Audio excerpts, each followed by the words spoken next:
말씀 보시겠습니다. 예레미야 23장 25절부터 27절까지 봉독해 드리겠습니다. 예레미야 23장 25절에서 27절입니다. 내 이름으로 거짓을 예언하는 선지자들의 말에 내가 몽사를 얻었다 함을 내가 들었노라. 거짓을 예언하는 선지자들이 언제까지 이 마음을 품겠느냐? 그들은 그 마음에 간교한 것을 예언하느니라. 그들이 서로 몽사를 말하니 그 생각인즉 그들의 열조가 바알로 인하여 내 이름을 잊어버린 것 같이 내 백성으로 내 이름을 잊게 하려 함이로다. 아멘. 한 주간 동안도 건강하셨습니까? 유난히 무덥던 8월도 이제 지나갔고요. 9월이 되었습니다. 조석으로는 제법 선선한 바람이 불고 활동하기에 좋은 이 계절에 하나님의 특별하신 은혜가 9월 한 달 동안 우리 모두에게 풍성하기를 소망합니다. 저는 그 주일날 설교한 이 내용들을 점심 먹고 나서 다시 다 정리를 합니다. 그래서 서산뉴스라고 하는 인터넷 신문에 유튜브도 올리고 그리고 제가 설교한 이 내용 원고를 수정해서 그대로 올리기 때문에 관심이 있는 분들은 다시 들어와서 들을 수도 있고 또 읽을 수도 있는 그러한 방법으로 제공하고 있으니까 읽고 듣고가 다 가능하거든요. 그러니까 잘 참고하셔서 필요한 부분, 확인하고 싶은 부분. 왜냐하면 제가 원고 내용을 글자로 원고로 그대로 올릴 때는 일일이 성경 구절 몇 장 몇 절 이것을 다 같이 거기다가 포함하거든요. 제가 설교하면서 그냥 지나쳤던 것들이 이제 누군가가 다시 찾아볼 때는 확인하기에 수월하게 하려고 성경 구절, 참고하는 성경 구절까지 다 거기다 기록을 해놓습니다. 그래서 더 확인하고 싶거나 도움을 받고 싶다면 서산뉴스에 들어오셔서 그날 설교 내용을 읽고 듣고 그것이 반복해서 가능하다는 겁니다. 저도 제가 했던 설교들을 주일날 예배가 끝나고 제가 다 작업해서 유튜브에 다시 보내드리잖아요. 그 내용을 저도 이제 차를 운전하고 다니면서 다시 들어요. 그런데 제가 들어보면 물론 이런 부분을 표현을 이렇게 했어야 되겠다라고 생각되는 부분도 있고 또 어떤 부분은 오늘 이 내용은 굉장히 좋구나. 더 많은 분들이 들었으면 좋겠다. 이런 생각이 들 때도 있는데 제가 그 지난주에 설교했던 내용이 예레미야 23장 21절 22절에서 거짓 선지자들의 정체 세 가지 이것을 말씀을 드렸어요. 제가 그동안에 예레미야서를 쭉 해왔고 23장에 머물러서 지금 굉장히 꼼꼼하게 23장을 뒤지고 있는데 그 중에서도 지난주에 했던 거짓 선지자들의 정체 세 가지 이 부분은 내용이 굉장히 좋았습니다. 그래서 이러한 부분들을 이렇게 좀 되새김질을 한다면 굉장히 도움이 되겠다. 그러한 나름대로의 생각을 해봤습니다. 오늘은 거짓을 예언하는 선지자들의 특징이 무엇인지 세 가지를 깨닫고 은혜를 받겠습니다. 거짓을 예언하는 선지자들에게 특징이 있단 말입니다. 첫째로는 몽사를 얻었다 이렇게 말합니다. 환상을 봤다. 꿈을 꿨다. 우리에게 하나님의 계시가 있다. 나는 안다. 하나님이 나에게 보여주셨다. 이렇게 말한다는 거예요. 자, 그러면 여기서 몽사라고 하는 것은 꿈이다 말입니다. 꿈. 그러니 거짓 선지자들이 우리는 꿈꿨다. 하나님에 대해서 꿈을 꿨다 이렇게 말하는 것은 자기들에게 하나님의 계시가 있었다라고 하는 것을 강조하려는 것입니다. 그러니 이 거짓 선지자들은 아무리 자기들에게 하나님의 몽사가 있다, 계시가 있었다, 하나님이 주신 것이 있었다, 나는 하나님의 음성을 들었다, 나는 봤다, 뭐 별의 별 말을 다 할지라도 거짓 선지자들에게는요, 하나님이 주신 꿈이나 계시 또는 비전이 있는 것이 아니라 그들에게는 망상이나 헛된 꿈을 꾸는 사람들입니다. 이처럼 허황된 꿈을 꾸는 사람들에 대해서 모세가 말씀한 것이 신명기 13장에 나옵니다. 어떻게 말씀하셨느냐 하면 먼저 너희는 너희 하나님 여호와를 순종하며 그를 경외하며 그 명령을 지키며 그 목소리를 청종하며 그를 섬기며 그에게 부종하고 그 선지자나 꿈꾸는 자는 죽이라 이렇게 말씀했어요. 또 그들을 죽이라고 하면서 왜 죽이라고 했는지 그 이유를 보시면 이렇게 말씀합니다. 이는 그가 너희를 애굽 땅에서 인도하여 내시며 종되었던 집에서 속량하여 취하신 너희 하나님 여호와를 배반케 하려 하며 너희 하나님 여호와께서 네게 행하라 명하신 도에서 너를 꿰어내려고 말하였음이라. 너는 이같이 하여 너희 중에서 악을 제할지니라. 이렇게 모세를 통하여서 말씀하셨습니다. 심지어는 죽이는 방법까지 알려주셨는데 이렇게 말씀했습니다. 그는 애굽 땅 종되었던 집에서 너희를 인도하여 내신 네 하나님 여호와에게서 너를 꿰어 떠나게 하려 한 자니 너는 돌로 쳐 죽이라 이렇게 말씀했습니다. 사랑의 하나님이 이처럼 엄격하게 또는 잔인하게 이렇게 말씀하신 것은 그들을 죽이는 것이 목적이 아니라 이스라엘 공동체 안에서 악을 제거하는 것이 목적이었던 것입니다. 그러면 왜 선지자로 행세하면서 거짓을 예언하겠습니까? 아니 왜 비싼 밥 먹고 선지자 행세하면서 설교한다고 하면서 왜 거짓을 예언하겠습니까? 그 이유는 이겁니다. 성경에 근거를 두지 않고 자기 생각을 가지고 말하기 때문에 그렇습니다. 자기 생각이라고 하는 것은 범위가 굉장히 넓어요. 자기가 알고 있는 지식만 가지고 말하는 것도 자기 생각에 머무는 거예요. 자기가 학교에서 배운 학문만 가지고 말하는 것도 그게 한계인 거예요. 시한부 종말론을 하는 것도 그것도 자기 생각인 거예요. 계시록 13장에 보시면 하나님을 대적하는 거짓 것들이 나와서 활동하는데 그들은 거짓 설교만 하는 것이 아닙니다. 그들이 하는 말이 사람들에게 영향을 끼쳐야 되고 사람들에게 반응이 나와야 되고 사람들을 사로잡아야 되잖아요. 그렇기 때문에 거짓을 예언하는 마지막 때 나타나는 거짓 선지자가 예언할 때는 그들의 말을 합리화시키기 위한 수단들이 거기에 배경으로 동원된다는 거예요. 계시록 13장 13절에 보시면 큰 이적을 행하되 심지어 사람들 앞에서 불이 하늘로부터 땅에 내려오게 하고 짐승 앞에서 받은 바 이적을 행함으로 땅에 거하는 자들을 미혹하며 땅에 거하는 자들에게 이르기를 칼에 상하였다가 살아난 짐승을 위하여 우상을 만들라 하더라 이렇게 말씀했습니다. 그리고 계시록 13장 6절에서는 짐승이 입을 벌려 하나님을 향하여 회방하되 그의 이름과 그의 장막 곧 하늘에 거하는 자들을 회방하더라. 또 권세를 받아 성도들과 싸워 이기게 되고 각 족속과 백성과 방언과 나라를 다스리는 권세를 받았더라 이렇게 설명하고 있습니다.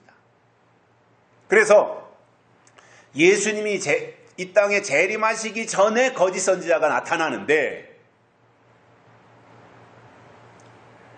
그들이 나타나서 설교할 때는 물론 지금까지도 그 전에도 예수님 재림하시기 전 거짓 선지자라고 하는 이름을 내걸고 본격적으로 활동하기 전에도 그 사람들은 사회적인 영향력을 가지고 있는 사람들이에요. 무슨 높은 직책을 가지고 있다든가 아니면 규모가 큰 공동체를 이끌고 간다든가 이러한 영향력을 가지고 있던 사람들인데 거기에 그 사람들을 통해서 대단한 능력이 나타나고 권세가 나타나고 있기 때문에 사람들이 거기에 현혹을 당할 수 있다는 거예요. 그렇지 않아요? 어디서 하나님의 이름으로 어느 교회에서 예수님의 이름으로 병을 고친다. 안진뱅이가 일어난다. 문득병도 고친다. 죽은 자도 살린다. 그러면 얼마나 많은 사람들이 거기에 혹하겠습니까? 어느 교회에 갔더니 안수기도를 받으면 암이 다 떠나가더라. 과거에 그런 기도원들이 우리나라에도 여러 군데 있었잖아요. 그러니까 막 전국에 있는 환자들이 어떻게든지 그 기도원에 가가지고 원장님한테 안수기도 한번 받고 암을 고치려고 얼마나 많은 사람들이 찾아갔어요. 또 은사 집회하는 교회들이 있었어요. 지금은 모르겠습니다만은 과거에 그 어르신 목사님들이 이제 다 돌아가신 것 같은데 과거에 은사 집회하고 병 고치는 신유 집회, 치유 집회 이런 것들을 많이 했었거든요. 금요 철야 기도나 이런 때. 그러면 얼마 전에 예를 들어 한 달 전에 두 달 전에 안수기도 받고 나은 사람이 고침받은 사람이 이제 간증을 하잖아요. 나와서 자기가 말기암이었는데 위암 말기였는데 대장암 말기였는데 아무개 목사님을 통해서 안수기도 받고 내가 다 고침받았습니다. 할렐루야 막 박수치고 막 이제 이렇게 하면서 더 많은 사람들에게 그 얘기가 전파되고 해서 많은 중증 환자들이 병원에서도 제쳐놓은 사람들이 그 교회로 몰려가는 거죠. 그런데 앞에 나와서 간증하는 나 살았다 하나님이 살려주셨다라고 간증하는 사람보다 뒷문으로 빠져나가는 죽은 사람들이 훨씬 더 많은 거예요. 그러한 부분들을 우리가 잘 이해해야 되는 거잖아요. 자, 교회에서 주의 이름을 가지고 믿습니다 해가지고 병을 고친다. 지금도 저는 똑같다고 봐요. 사람들의 생각은 옛날이나 지금이나 똑같으니까. 지푸라기라도 잡고 싶은 심정이 있잖아요. 병원에서도 더 이상 고침받지 못한다. 3개월 시한부 선언을 받았다. 그러면 이제 뭔가 붙잡고 막 살고 싶은 이러한 욕망들이 표출되지 않겠습니까? 그런데 소문을 듣고 보니까 어느 교회에서 막 안수기도 했더니 다 고쳐주시더라.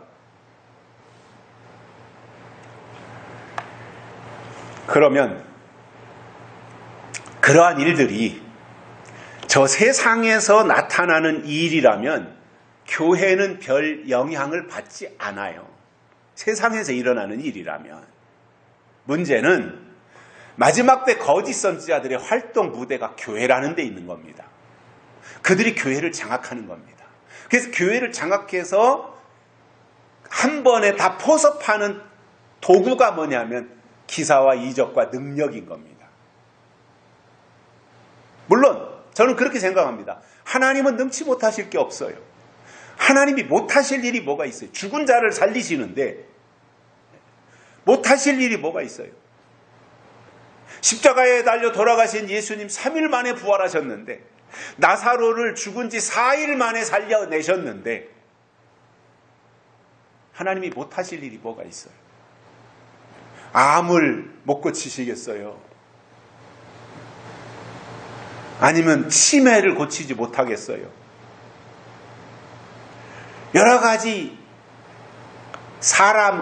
인간이 안고 있는 여러 가지 육체적 고통이나 질병이나 어려움을 하나님이 해결하지 못할 게 어디 있습니까? 그러니 교회에서 정말 그 역사가 하나님의 역사로 나타나서 증거되고 전파된다면 그것을 배아파할 이유가 없죠. 왜냐? 하나님이 하신 일인데. 그런데 왜 우리가 지금 이 부분에서 이 거짓 선지자에 대한 것들을 설명하면서 말해야 되는 이유가 뭐냐면 거짓 선지자들 속에는 근본적으로 하나님의 약속과 예언은 없이 미혹하기 위한 도구로 기사와 표적을 활용한다는 데 있는 겁니다. 그러니 그게 뭐예요? 영혼을 파멸시키는 거잖아요. 육체의 병은 고쳤을지 모르지만 사단에 의해서 마귀에 의해서 육신의 질병은 고쳤는지 모르지만 영혼은 죽은 거잖아요. 아니 무당도 굿하면 병을 고치더라고요. 그래서 신 내렸다, 뭐 처녀 신을 받았다, 애기 신을 받은 애기 보살이다, 뭐 이런 것 내걸고 무당하고 있는데 있지 않습니까? 사람들이 그런데 찾아가는 게 왜 그래요? 뭔가 자기들의 필요에 의해서 그렇게 해서라도 살고 싶고 잘 되고 싶고 하는 욕망 때문에 그렇지 않아요? 자, 그러면 하나님하고 전혀 상관도 없는 무당도 굿해서 고쳐요. 거짓 선지자도 주의 이름으로 선지자 노릇도 하고 귀신도 쫓아내고 권능도 행합니다. 그러면 교회에서 주의 이름으로 했다 그래서 그게 하나님의 일이냐라고 하는 것은 따져봐야 될 부분이에요. 그래서 저는 그렇게 생각해요. 교회에서 하나님의 일이 나타나는 것을 배합할 이유는 아무것도 없지만 오히려 환영하고 찬성해야 되지만 문제는 거짓 선지자가 하나님의 이름을 이용해서 영혼을 파괴시키는 일을 하기 때문에 먼저 그게 정말 하나님의 일이라면 하나님의 일이 되려면 먼저 약속의 말씀, 예언의 말씀이 있어야 돼요. 그리고 그 말씀을 토대로 한 역사와 기사와 이적과 능력과 표적이 나타난다면 그것은 하나님의 일이에요. 그런데 예언의 말씀이 없어요. 약속의 말씀이 없어요. 그런데 기사와 이적과 표적이 나타나요. 그것은 미혹이라는 이야기예요.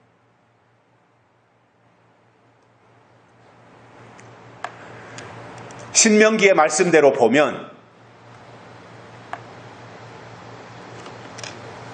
이런 가짜들을 잘 분별해서 다니엘서에 나오는 뜨인 돌이 신상을 깨뜨리듯이 그렇게 돌을 가지고 거짓과 위선의 조직을 깨부숴야 된다 이 말입니다.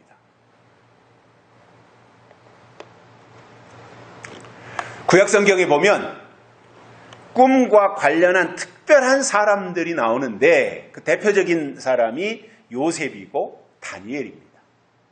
그 두 사람은 꿈을 해몽한 사람들입니다. 왕의 꿈을 잘 해몽을 했어요. 그 결과 이 두 사람은 최고의 권력자의 반열에 올라가게 되었고 그때 요셉이나 다니엘이 해몽한 꿈은 실제로 왕이 자다가 환상 가운데서 꿈속에서 보았던 내용을 해몽했던 것입니다.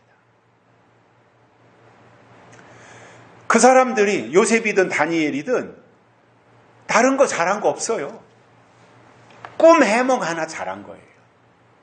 정확하게 사실대로 그들이 왕이 꾼 꿈, 잃어버린 꿈도 찾아주고 꿈을 찾아서 해석도 해주고 해몽까지 다 해주니까 왕이 탄복하는 거잖아요. 다니엘이나 요셉이 해몽한 거예요. 중요한 것이 이 시대에도 하나님의 종들은 꿈을 잘 해몽해야 된다 그 말이에요. 그러면 우리가 지금 이 시대에도 해몽해야 할 꿈의 출처는 성경에 기록된 하나님의 꿈, 즉 예언의 말씀이다 이거예요. 그 중에서 성경에 많은 꿈들이 나오는데 그 중에서 하나님의 꿈은 하나하나 지금까지 차근차근 다 이루어져 왔어요. 이제 남은 꿈은 요한계시록이고 계시록에 담긴 하나님의 꿈을 잘 해몽해서 알려줘야 되는 것이 설교자 또는 선지자들의 책임이라는 말입니다.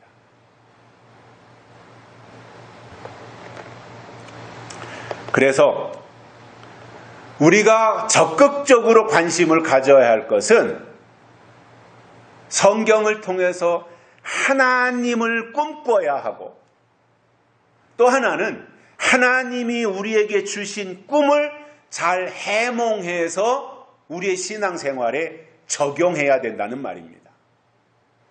마태복음 25장에서 예수님은 신랑을 기다리는 두 종류의 처녀들을 비유로 설명했습니다.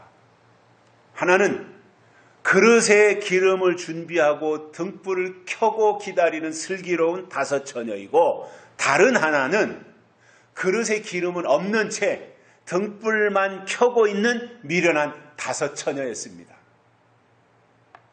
그 열 처녀 모두가 등불은 다 켜고 들고 있고 신랑을 기다리다가 깜빡 잠이 들었는데, 그때 신랑이로다 맞으러 나오라는 이 소리가 들렸을 때 졸고 있던, 잠들어 있던 열 처녀 모두 허둥지둥 잠에서 깨어보니까 10개의 등불이 모두가 다 꺼져가고 있는 겁니다. 얼마나 당황했겠습니까? 그 등불을 들고 신랑을 맞으러 가야 되는데, 기다릴 때는 켜져 있었는데 맞이하러 가려니까 꺼진단 말이에요. 그러면 등불이 꺼지면 신랑을 맞이할 수 없다는 이야기가 되는 거예요. 그래서 신랑을 맞이하는 데 있어서 가장 중요한 것이 등불을 손에다가 들고, 등을 손에다가 들고 있는 것이 아니라 손에 들고 있는 등에 불이 켜져 있어야 된단 말이에요. 그럼 불이 켜져 있기 위해서는 어떻게 해야 된다는 거예요? 기름이 있어야 된다는 이야기예요. 등잔에 불이 켜져 있다고 하는 것은 등잔 속에 지금 기름이 있다는 이야기잖아요. 그런데 불이 꺼져간다라고 하는 것은 기름이 없다는 말입니다.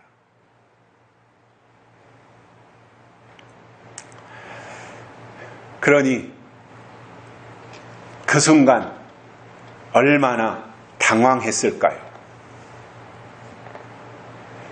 기다릴 때는 똑같았어요. 10명이 다.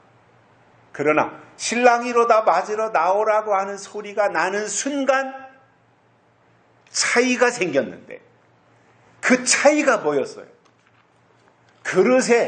이 그릇에 기름을 준비했느냐 안 했느냐. 등잔은 어차피 10명이 다 들고 있는데 이 그릇의 기름, 그릇에다가 기름을 가지고 갔느냐 가지고 가지 않았느냐, 그것이 차이였단 말입니다. 요한계시록에는 두 종류의 교회가 나오는데, 횃불같이 타는 큰 별이 강과 물샘에 떨어져 쑥물이 되는데 그 영향을 교회가 고스란히 받았다 그거예요. 그리고 그 떨어진 별이 무저갱의 연기 가운데서 올라와가지고 해와 공기를 어둡게 해서 미련한 다섯 처녀들로 만드는 작업을 하는 거예요.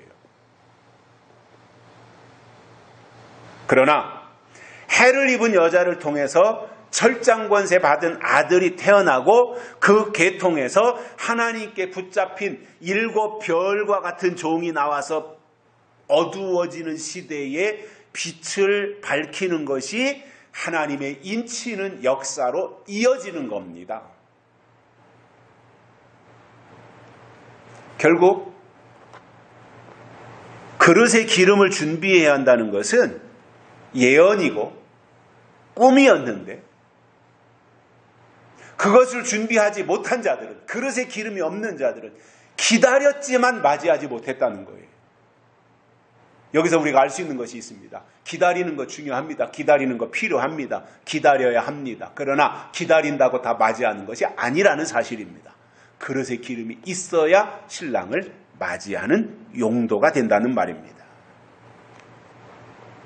그래서 신랑이 오시니까 아하, 슬기로운 처녀들이 옳았구나, 그릇에 기름을 준비해야 된다는 이게 옳은 신앙이었구나, 그때 가서 증명이 돼요.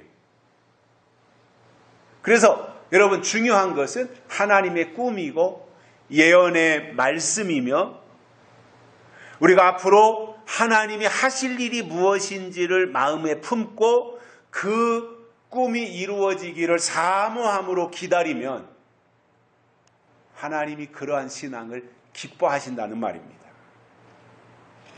그래서 이런 말이 있습니다. 우리가 하나님에 대해서 꿈을 꾸면 하나님은 너무 좋아서 춤을 추신다는 거예요. 우리가 꿈을 꾸면 하나님은 춤을 추신다는 거예요. 그렇다면 우리가 하나님 앞에서 할 게 뭐예요? 하나님을 날마다 춤추게 해드리자 이겁니다. 복 주세요.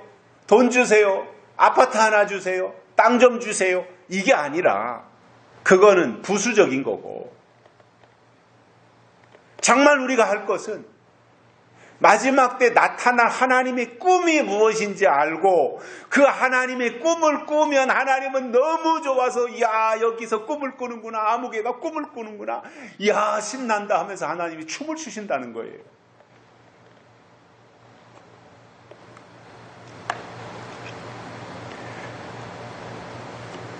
그래서 우리 교회가 하나님을 꿈꾸면 하나님은 춤을 추실 겁니다. 꿈꾸는 교회, 춤추시는 하나님. 제가 그 제목으로 책을 하나 쓰고 싶어요. 꿈꾸는 교회, 춤추시는 하나님. 요셉과 다니엘을 근거로 해서.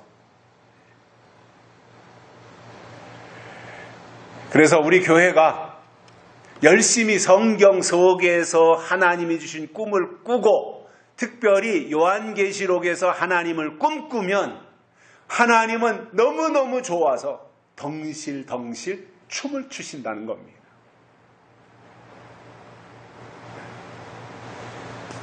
이런 것에 대해서는 교회에서 그동안 별로 얘기한 적이 없어요. 하나님이 춤추시는 것에 대해서 별로 얘기한 적이 없어요.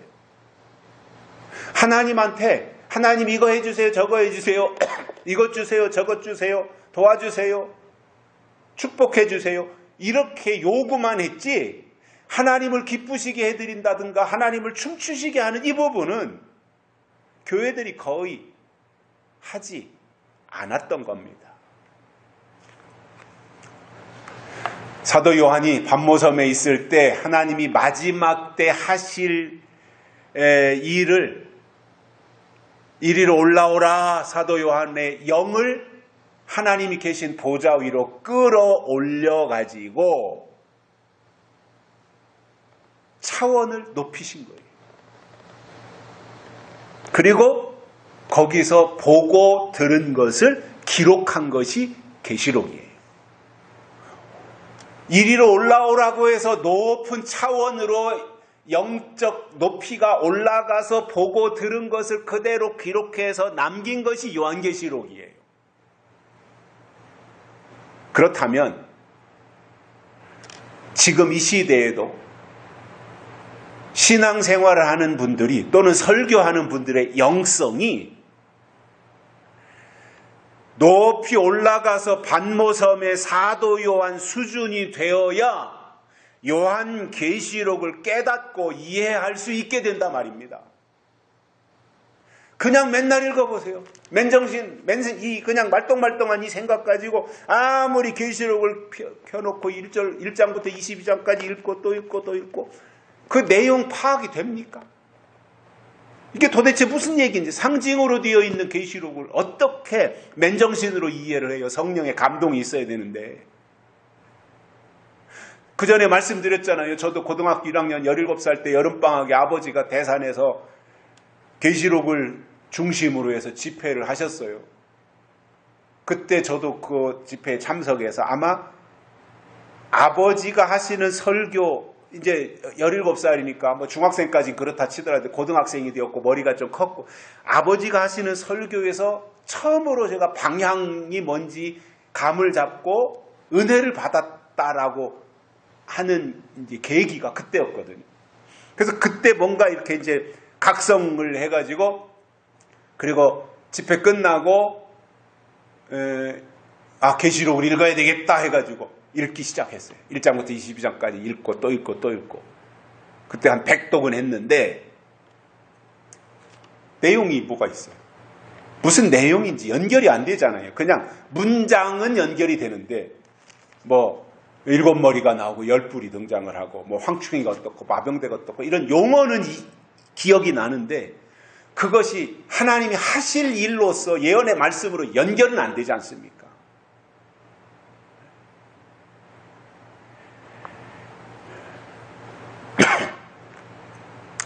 그런 상태라면 그냥 그 계시록이 무슨 의미가 있어요?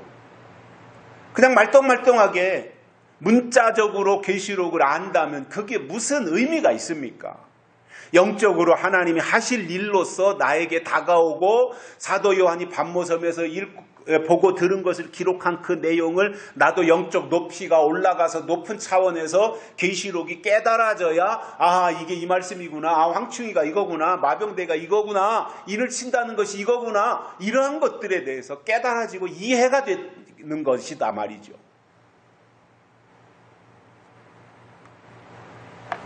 그래서 계시록은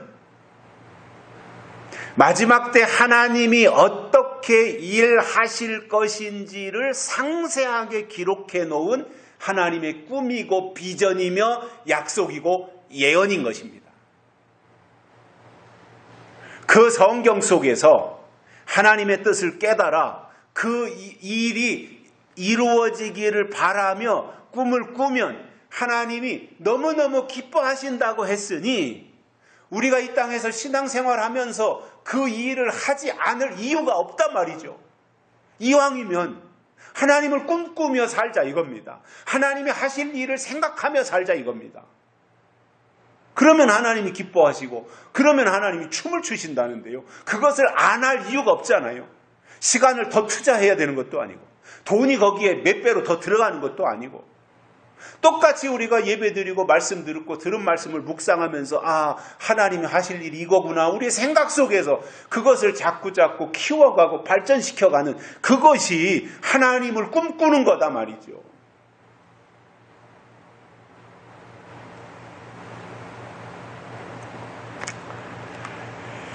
그러므로 우리는 성경을 읽으면서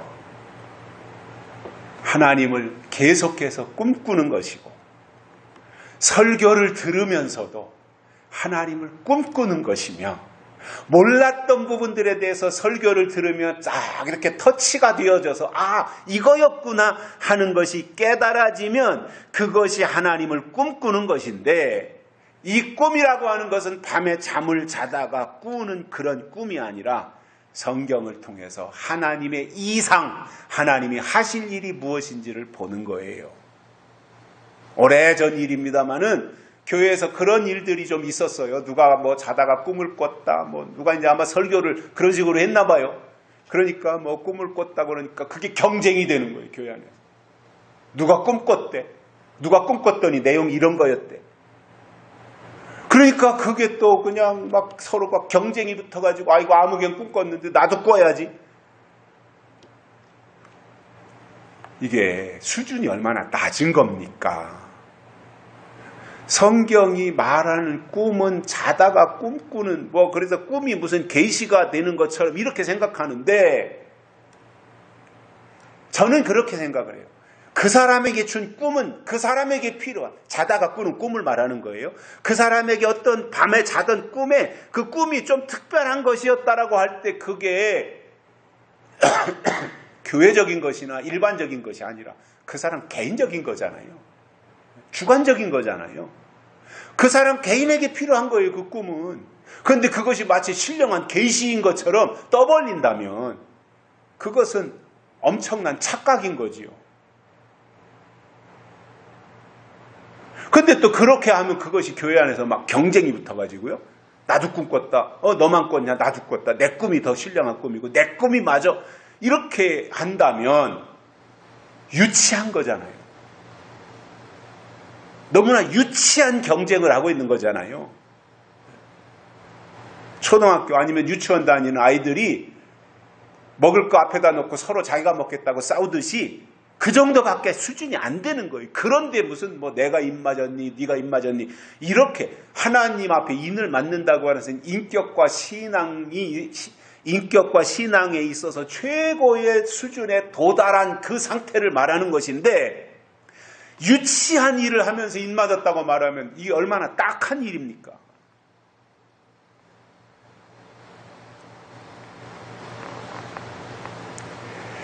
그러나 이 거짓을 예언하는 선지자들을 보면 하나님이 주신 이상이 없어요. 비전과 꿈이 없어요. 그런데도 몽사를 말하는 것은 자기들의 생각, 자기들의 설교가 마치 하나님의 뜻인 것처럼 말하는 가짜들이다, 이 말인 것입니다. 두 번째로는 그 마음에 간교한 것을 예언한다, 이렇게 되어 있습니다. 거짓을 예언하는 선지자들은 그 마음에 간교한 것을 예언한다는 거예요. 하나님이 보낸 선지자는 하나님이 주신 말씀을 예언하게 되어 있어요. 그러나 거짓 선지자는 그 마음에 간교한 것을 예언한다는 말입니다. 여기서 이 간교한 것의 대표주자는 에덴 동산에서 선악과를 가지고 아담과 하와를 미혹했던 뱀이고, 뱀 속에 사단이 들어가 미혹하는 일을 했는데, 이 땅에 존재하는, 그 당시 에덴 동산에 존재하는 수많은 짐승 중에서 왜 하필 가장 볼품없는 뱀에게 사단이 들어간 것일까요?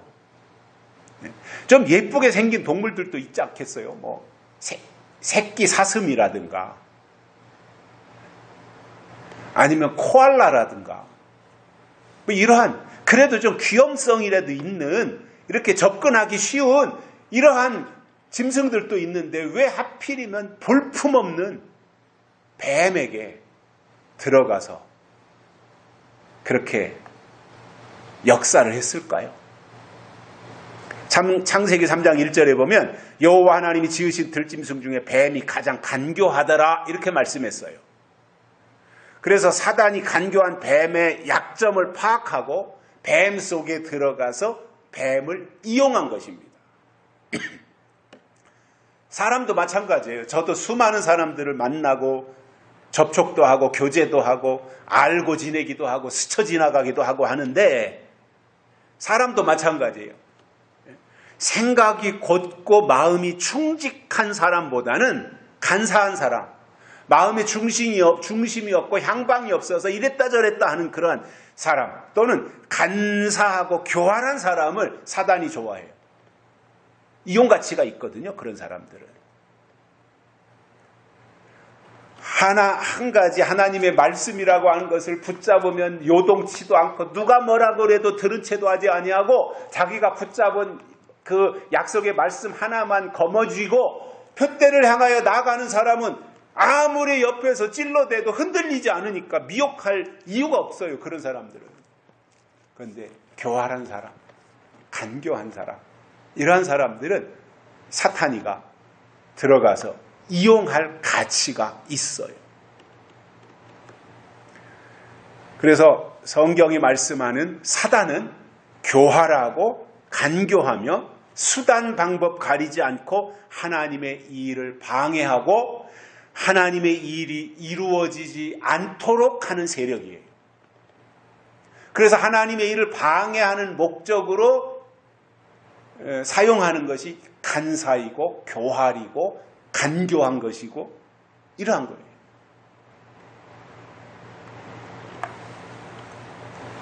계시록 17장에 보면 마지막 때 하나님의 약속이 없는 교회는 음력교회가 되는데, 이 음력교회를 장악한 것이 거짓 선지자이고, 이 거짓 선지자가 있는 음력교회는 당연히 땅의 것을 추구하며 세속화되게 되어 있습니다. 세상으로 나가게 되어 있다는 거예요. 말로는 하나님을 말하고 주여 주여 하고 영적인 것을 말하는데 실질적으로 생활은 세속화되어 있다는 거예요. 이렇게 되면 겉모습은 교회인데, 겉으로 볼 때는 신자인데 속은 교회가 아니고 신자도 아니라 성령의 교통함이 없는 변질된 교회이고 변질된 신앙이라는 말입니다.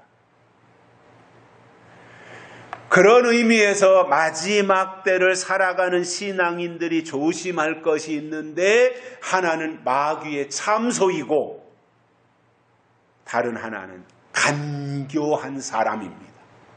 조심해야 됩니다. 앞과 뒤가 다른 사람 조심해야 됩니다. 영적인 사람은요, 앞과 뒤가 똑같아야 돼요. 그런데 교활하고 거짓 선지자에 속한 사람들은 앞과 뒤가 달라요. 앞에서 하는 말과 뒤에서 하는 말이 달라요. 여기서 하는 말과 저기 가서 하는 사람이 말이 달라요. 이 사람 만났을 때 하는 말과 저 사람 만났을 때 하는 말이 달라요. 저는 지난주에 노동부 장관 청문회 하는 것을 잠깐 봤어요. 김문수 전 경기도지사였는데 이번에 청문회를 하는데 민주당이 아주 김문수를 고꾸라뜨리려고 벼르고 나왔던 것 같아요. 말도 되지도 않는 거. 일제시대의 국적이 한국이었느냐 일본이었느냐. 당연히 일제시대에 나라를 빼앗겼으니까 국적이 일본이었잖아요. 그때 당시에. 그러니까 이름도 일본 이름 썼고 말도 일본말 배웠고 다 일본이요.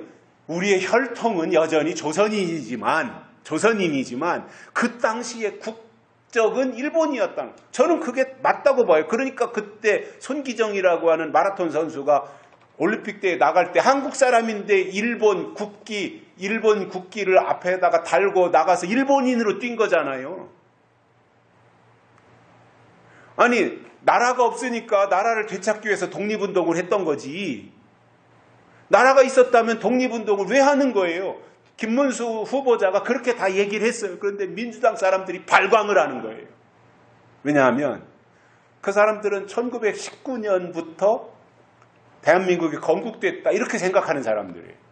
그러면 1919년 대한민국이 건국됐다고 하는 것은 그것은 북한 친북적인 김일성이의 사고방식이라는 거예요. 그러니까 김구 선생은 인정하고 1919년 우리나라가 세워졌다, 대한민국이 세워졌다라고 하는 그 역사를 1919년에다가 두는 그 이유는 1948년 8월 15일이 대한민국 건국 기념일인데 그렇게 되면 이승만 대통령이 부각되는 거잖아요. 그러면 이승만 대통령은 우리나라를 세운 대통령이 맞고 역사적으로 맞는 일인데 그것을 다 부정하고 좌파들이 그런 거예요. 민주당이 그런 사람들이잖아요, 주로. 그러니까 정상적인 우리나라의 역사를 다 부정하고 이승만도 부정하고 박정희도 부정하고 그리고 그 위로 거슬러 올라가서 김구를 인정하자는 거죠. 김구는 사실상 이승만하고 비교하면 그때 당시에 선거를 남한과 북한이 함께 선거해야 된다라고 하는 생각을 가지고 김일성이를 만나러 북한에도 갔었고 그러다가 도저히 대화가 안 되니까 남한만 총선거를 하자라고 하는 것에 대해서 김구가 반대했던 사람이에요. 그러나 그것을 억지로 대한민국만 빨리 총선을 해서 나라를 세워야 된다라고 하는 그것을 이승만 박사가 이승만 대통령이 밀어붙이면서 그렇게 되었고 그 과정 속에서 남한에 있던 남노당 북한에 있는 노동당의 출장소가 남한에 있을 때 그 남노당인데 그 남노당들이 계속해서 반대하고 도망가가지고 제주도에까지 갔었는데 그것이 경찰이 습격해서 그것을 그 사람들이 계속해서 남한만 총선거하는 것을 반대하니까 경찰을 투입해가지고 제압하다가 선량한 국민들이 죽임을 당하는 안타까운 일이죠. 그런데 그 배경이 뭐예요? 총선거를 반대하고 북한도 같이 선거해야 된다라고 하는 것을 주장했던 남노당의 영향력이었는데 그것을 극구 찬성하고 그렇게 가야 된다고 했던 사람들이 누구예요? 북한을 옹호하는 사람들이고 김일성이를 지지하는 사람들이었던 겁니다. 저는 김문수 노동부 장관 청문회를 보면서 야, 저분은 참 대쪽 같고 국가관이 투철하고 역사의식이 올바른 사람이구나. 그리고 민주당의 그 서슬퍼런 권력자들 김문수의 약점 꼬투리를 요만큼이라도 잡아서 박살내려고 그렇게 벼르고 있는 그 사람들 앞에서 전혀 주눅들지 않고 그쪽에서 막 소리 지르서 김문수를 몰아붙이면 김문수도 같이 맞짱 떠가지고 그렇게 했던 용기와 패기를 보면서 야, 저런 사람들이 진짜 애국자이고 우파다 그런 생각을 했어요. 근래에 보기 드물게 아주 대단한 사람을 봤다라고 생각이 들어요. 근데 그 김문수 노동부 장관에게 그러한 영향을 준, 본래 그분이 그런 우파지만 이승만 대통령이나 이런 건국이나 이런 거에 대해서 영향을 준 게 정광훈 목사님이었거든요, 사실은. 근데 이러한 그 우파들의 모습을 보면서 그래도 대한민국 희망이 있구나. 그 좌파들의 선동이 저렇게 있고 좌파들이 어떻게 하든지 대한민국의 역사를 지우고 북한의 역사의식을 도입해서 그렇게 가려고 하는 가운데서 저런 사람이 있다고 하는 것은 대한민국의 희망이 있구나 하는 것을 저는 발견을 했던 거예요. 참 다행인 거죠. 그래서 저는 참으로 멋있는 사람이었다. 저런 장관이 저런 소신을 가지고 있는 철학을 가지고 있는 장관들이 더 많이 나와서 대한민국을 이제라도 바로 세워야 되겠다. 그런 생각을 저 나름대로 하게 되었습니다. 자, 이러한 것을 보면서 우리도 신앙도 그렇잖아요. 계속해서 신앙을 약화시키려고 하는 그 접근이나 시도들이 있지 않습니까? 그런 가운데서 에스더처럼 죽으면 죽으리라고 하는 이런 각오를 가지고 일사각오의 태도로 하나님이 주신 신앙을 붙잡고 그것을 지키고 나간다면 하나님이 그것을 기뻐하신다는 거예요. 이렇게 타협하고 저렇게 누가 말하면 또 거기다 타협하고 이렇게 왔다 갔다 하는 것이 아니라 하나님이 주신 예언의 말씀이라고 하는 것에다가 가치를 딱 두고 거기에다가 신념을 딱 고정시키고 믿음으로 거기다가 딱 자리 잡고 그 방향으로 나가면 누가 옆에서 찔러도 별로 그것은 흔들림이 없게 된다는 겁니다. 예수님은 마태복음 24장에서 사람의 미혹을 주의하라 이렇게 말씀하셨는데 미혹이라고 하는 것은 나하고 전혀 아무런 관련이 없는 사람으로부터 오는 것이 아니라 가까운 사람 또는 믿을 만한 사람으로부터 접근해 오기 때문에 조심하라 그 말이에요. 특히 마지막 때 조심해야 될 대표적인 거 한 가지만 꼽는다면 설교자를 조심해야 돼요. 다시 말하면 설교 조심해야 돼요. 아무 설교나 아무 설교자나 어림없습니다. 기준을 가지고 예언과 하나님의 약속이 그 설교에 있느냐 없느냐 그거 보고 있으면 따르는 것이고 없으면 그만두는 거죠. 남 적선할 일이 있습니까? 지금 내 영혼을 관리하기도 시간이 없는데 누구 남 좋은 일 시켜주려고 거기 가서 아멘하고 있습니까?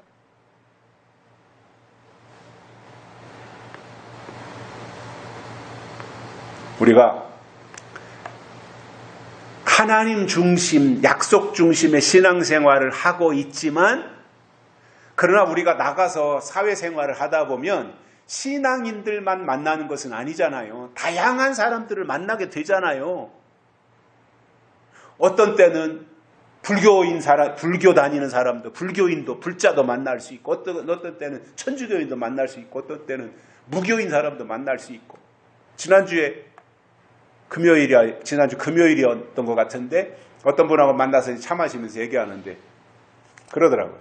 자기는 무교라는 거예요. 무교다. 나이는 저하고 동갑인데, 무교래요, 자기는. 무교. 근데 사람이 참 좋아요. 양심적이고, 빤듯하고, 누구 속일 줄도 모르고 어려운 사정 알고 도와주려고 하고 제가 그분을 안 지 이제 몇 년 됐는데 굉장히 빤듯한 사람이에요. 애국자이고 웬만한 교인들보다 훨씬 낫더라고요.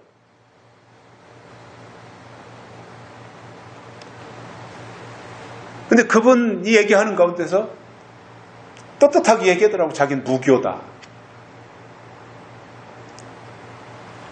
이제 제가 적당한 때에 이제 왜 신앙을 가져야 되는지에 대해서 이제 설명을 해줘야 되겠다고 하는 생각을 하게 되는데,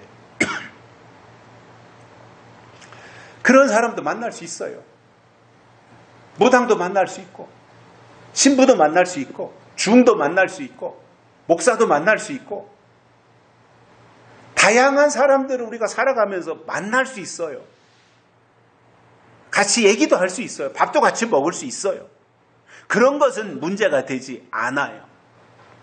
아파트에 사는 사람들은 맨날 뭐 아파트 엘리베이터 타고 올라가고 내려가고 하루에도 몇 번씩 하다 보면 아파트 단지 안에 있는 사람들 이렇게 저렇게 다 만나게 되지 않습니까? 그러나 그것은 아무 문제가 되지 않아요. 누구를 만나든 그거는 그냥 일반적인 만남이고 어떤 사회생활이고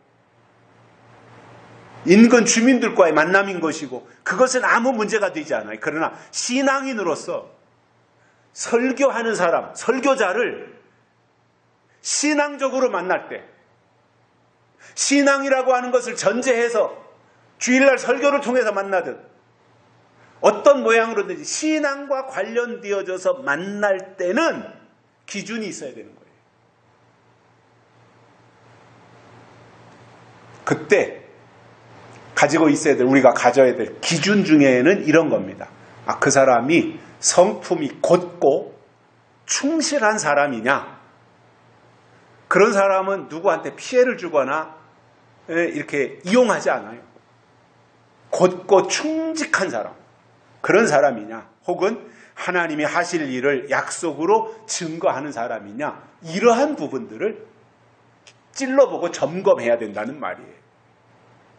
왜냐? 미혹자는 그러한 위치에 있는 사람들이기 때문에 그래요.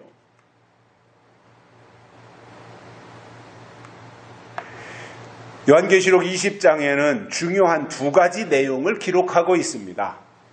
하나는 천사가 큰 쇠사슬을 가지고 하늘에서 내려와 용을 잡으니 옛뱀이요 마귀요 사단이라 잡아 1000년 동안 결박하여 무저갱에 던져 잠근다, 이렇게 말씀했어요. 또 하나는 짐승과 그의 우상에게 경배하지도 아니하고 이마와 손에 그의 표를 받지도 아니한 자들이 살아서 그리스도로 더불어 1000년 동안 왕노릇하리니, 이렇게 말씀했어요. 그러니까 이것은 먼저 용을 잡아서 결박해서 무저갱에다가 던져 잠그고 그 이후에 천년왕국을 이루신다라는 말씀이에요. 에덴 동산에서 아담과 하와는 뱀의 미혹을 이기지 못하고 실패했습니다. 그러나 마지막 교회 동산에서 해를 입은 여자를 통해서 낳은 영적인 교회는 간교한 뱀에 대해서는 단호하게 물리칠 뿐만 아니라 용을 이길 수 있는 단계까지 영적으로 성장해야 된다, 그 말이에요. 왜냐하면 에덴 동산에서의 뱀이 시간을 거쳐오면서 마지막에는 뱀이 용으로 이처럼 엄청 컸는데, 그 용과 싸워야 할 하나님의 군대는 여전히 에덴 동산에서 아담과 하와의 수준에 머물러 있다면 뱀의 유혹도 이기지 못하는데 어떻게 용을 이길 수 있겠습니까? 여러분, 거짓 선지자는 설교할 때 하나님의 뜻과 법에 대해서 말하지 않고 그들 마음속에 담고 있는 간교한 것을 설교하기 때문에 잘 분별하지 못하면 소중하게 생각하는 땅의 물질도 빼앗기고 더 소중한 영혼도 잃어버리고 그때 가서 땅을 치며 후회해봤자 그 마음에 간교한 것을 예언할 때 분별하지 못했으면 끝에 가서 후회해도 아무런 소용이 없는 거예요. 미리 이런 예언의 말씀을 듣고 그것이 자기 마음에 간교한 것을, 자기 생각을 예언하는 것인지 성경의 하나님의 약속을 예언하는 것인지 이것을 적어도 분별하고 가자는 말입니다. 세 번째로는 하나님의 이름을 잊게 한다 이렇게 말씀했어요. 거짓을 설교하는 자들은 하나님의 이름을 잊어버리게 해요. 정상이라면 어때요? 하나님의 이름을 각인해서라도 기억하게 하고 하나님이 과거에 하신 일은 무엇이고 앞으로 하실 일이 어떤 것이라고 하는 것을 주입시키며 기억하게 하지 않겠어요? 정상이라면. 하나님을 기억하고 하나님의 이름을 기억하는 이것이 정상적인 모습이잖아요. 신명기에서 반복해서 강조하는 내용이 몇 가지가 있는데 이렇게 말씀합니다. 너는 조심하여 너를 애굽 땅 종되었던 집에서 인도하여 내신 여호와를 잊지 말고 이렇게 말씀했고요. 또 너는 광야에서 네 하나님 여호와를 경록해 하던 일을 잊지 말고 기억하라 이렇게 말씀했어요. 하나님은 우리에게 하나님의 이름을 잊어버리지 말고 기억하기를 원하시며 하나님의 하나님 되심을 인정하고 그 하나님을 높여드리라는 거예요. 그런데 거짓 선지자들은 하나님의 이름을 잊어버리게 하고 거기에 엉뚱한 것을 주입시킨다 말입니다. 이것을 계시록으로 설명한다면 거짓 선지자가 나오는 목적은 적그리스도를 세우기 위해서예요. 그렇기 때문에 계속해서 그쪽 방향으로 유도하고 이끌고 가는 거예요. 그리고 적그리스도가 나타났을 때 받아들일 수 있는 그 분위기를 조성하는 거예요. 이게 거짓 선지자가 하는 일이에요. 그래서 거짓 선지자는 활동을 시작하면 절대로 하나님을 위해서 일하지 않아요. 하나님의 이름은 빙자해서 하나님을 말하기는 하는데 실제로 그의 내면은 하나님이 계신 것이 아니라 적그리스도를 세우는 것이 목적인 거예요. 그래서 그들의 정체를 알고 물리치는 것이 믿음이에요. 아니 가짜가 나오는데 아멘 할렐루야 받아들이고 쫓아가면 되겠습니까? 가짜라면 단호하게 물리쳐야 되는데 내가 내 생각이나 내 판단만 가지고는 부정확할 수 있으니 이 하나님의 말씀을 기록한 이 텍스트, 이 성경을 기준으로 해서 이 말씀에 비추어서 아 이건 가짜구나, 이건 거짓 선지자구나 이렇게 판단이 되면 물리치라는 겁니다. 그래서 이 거짓 선지자가 나오면 하나님의 이름을 잊어버리게 한다는 것인데 이름이 있다고 하는 것은 실제라는 말이에요. 이름은 실제예요. 그리고 이름이 있다는 것은 실상이라는 말이에요. 이름은. 이순신 하면 실제가 있었어요. 돌아가셨지만 이순신은 허구가 아니에요. 허상이 아니에요. 무슨 전설의 고향에 나오는 그런 얘기가 아니잖아요. 이순신은 실존 인물이었어요. 세종대왕 하면 실제로 조선시대의 왕이었어요. 현재로 말한다면 한동훈 하면 실제잖아요. 한동훈이 누가 만들어낸 지어낸 얘기가 아니잖아요. 한동훈이 실제인 것처럼 하나님이라고 하는 이름이 있다고 하는 것은 하나님은 실제라는 말입니다. 그 하나님이 하신 일을 보면 천지를 창조하셨고 히브리 민족을 애굽 땅에서 구출해 내셨으며 예수님을 보내주셨고 성령을 주셨으며 교회를 세워주시는 그 일을 하셨습니다. 이러한 하나님의 이름을 기억하고 그분이 하신 일을 만방에 알리면서 현재에도 하나님의 주권과 섭리 속에서 사는 것이고 앞으로 때가 되면 예수님이 다시 오신다고 하는 것을 알고 하나님을 기억하고 예수님을 기억하며 살아야 된다는 말입니다. 이것은 축복받는 것과는 본질적으로 다른 이야기이고 이거는 원리인 겁니다. 자, 그런데 성경에 보면 하나님의 이름만 나오는 것이 아니라 짐승의 이름도 나와요. 계시록 13장에 보시면 오른손이나 이마에 표를 받게 하고 이 표를 가진 자 외에는 매매를 못하게 하니 이 표는 곧 짐승의 이름이나 그 이름의 수라 이렇게 말씀하셨어요. 짐승의 이름이 나와요. 그러니 하나님의 이름도 있고 짐승의 이름도 있으니 하나님의 자녀들은 하나님을 기억하고 짐승의 자녀들은 짐승의 이름을 기억한다는 것입니다. 그렇다면 우리는 하나님의 자녀라면 어떤 이름, 누구의 이름을 기억해야 되냐는 거예요. 말로는 나는 하나님의 자녀야, 나는 구원받았어, 나는 세례받았어, 나는 직분받았어, 나는 하나님의 자녀야 이렇게 말하는데 실질적으로 그의 내면 속에서는 짐승을 위해서 짐승의 이름을 의지하고 있다면 그는 짐승에게 속한 사람일 수밖에 없어요. 믿음은 하나님을 기억하는 것이고 우리가 하나님을 기억하면 하나님도 우리를 기억하시는 거예요.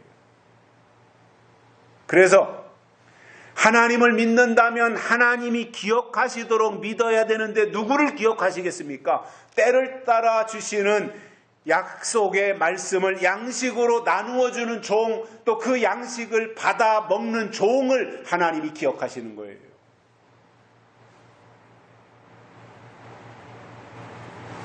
하나님은 말씀이시고 그 말씀을 믿는 것이 하나님을 믿는 것이며 그 말씀을 기억하는 것이 하나님을 기억하는 것입니다.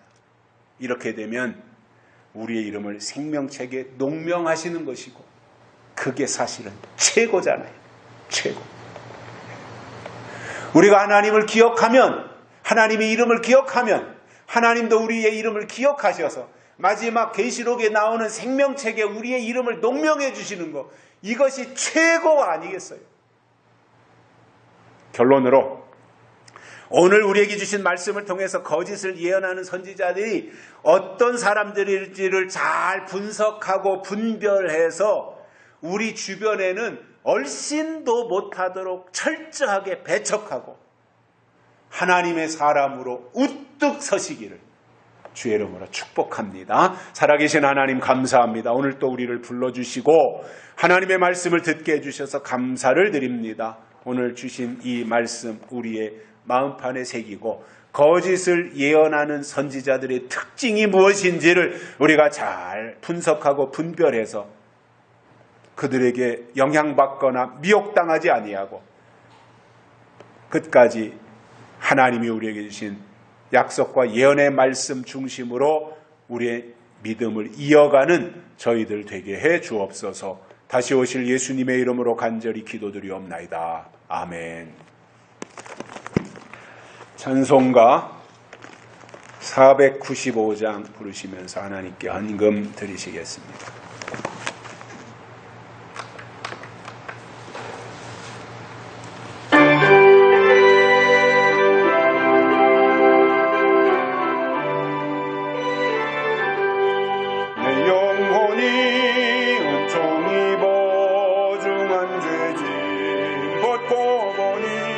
슬픔 많은 이 세상도 천국으로 하노다.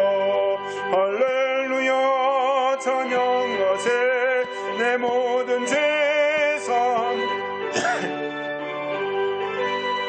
동행하니 그 어디나 하늘나라 주의 얼굴 뵙기 전에 멀리 뵈던 하늘나라 내 맘속에 이루어지니 날로 가깝도다.